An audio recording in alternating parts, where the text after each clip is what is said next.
Hello guys, welcome back to my YouTube channel Hironas Vlog.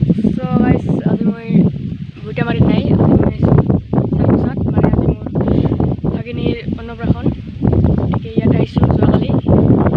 ইয়াত আহি মানে ইমান এটা ধুনীয়া দৃশ্য আপোনালোকক দেখাবলৈ বাধ্য হ'লোঁ, মানে চাই থাককচোন ভিডিঅ'টো।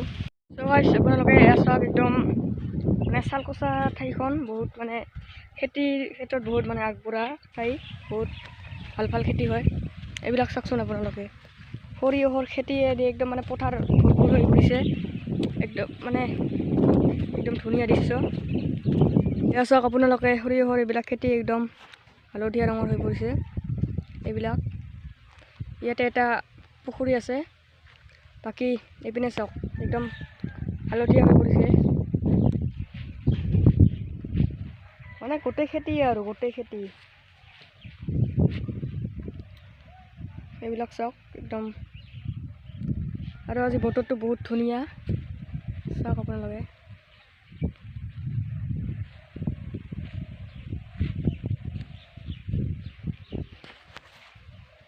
চ' গাইজ, পথাৰখনৰ কাষত এটা ডাঙৰ পুখুৰী আছে, এইটো আপোনালোকে দেখিব পাৰিছে। আৰু আপোনালোকে চাওক, আপোনালোক মই বেক কেমেৰাৰে দেখুৱাই দিছোঁ, মোৰ পিছপিনেতো চব মানে সৰিয়হৰ খেতি, আৰু মোৰ আগফালে চাওক আপোনালোকে, কি একদম মানে কি কম, চাই থাককচোন আপোনালোকে। এয়া চাওক একদম সৰিয়হৰ খেতি বহুত, আৰু মই প্ৰায় আহি থাকোঁ চালকুচাত, মোৰ মানে বহুত ভাল লাগে ঠাইটো। আৰু এইবিলাক যে দেখিব পাৰিছে আপোনালোকে খাল, ইয়াত যদি আপোনালোকে মাছ মাৰে, মানে মই এবাৰ আহোঁতে মাছ মাৰিছিলোঁ, মাছ মৰাতে হ'ল কি, শিঙি মাছে একদম বিন্ধি একদম চব শেষ কৰি দিলে। এয়া আপোনালোকে দেখিব পাৰিছে, মই দেখুৱাই আছোঁ। আৰু এইটো হ'ল পুখুৰীটো, বহুত ডাঙৰ পুখুৰী এইটো। চব আজিৰ ৱেডাৰটো চাওকচোন কিমান ধুনীয়া এটা। চ' গাইজ, আহিছে যেতিয়া সৰিয়হৰ খেতিৰ মাজত, গতিকে আপোনালোকে এটা 360 ভিউজ দেখুৱাম। চ' গাইজ, মই এতিয়া আছোঁ একদম পথাৰৰ মাজভাগত আছোঁ, ইয়াত এডাল গছ আছে মাজভাগত, ইয়াৰ পৰা আপোনালোকক মই 360 ভিউজ দেখুৱাম।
আজি ভিডিঅ'টো অলপ দীঘলীয়া হ'ব, মানে অন্নপ্ৰাশনৰ অলপমান দৃশ্যবিলাক আপোনালোকক দেখুৱাম, মানে মই ভাত খুৱামতো, গতিকে ভিডিঅ'টো ভালকৈ চাই থাকিব। আৰু ৱেডাৰটো আজি ইমানেই ধুনীয়া, চাওকচোন একদম।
গাইছ এইখিনি আজিৰ ভিডিঅ' যদি ভিডিঅ'টো ভাল লাগিলে তেনে like comment share and subscribe কৰিব কৈ দে ছাবস্ক্ৰাইব কৰ ছাবস্ক্ৰাইব কৰিবি ছাবস্ক্ৰাইব কৰিবি সেই দি ছাবস্ক্ৰাইব কৰিবি আজিলৈ ইমানে বাই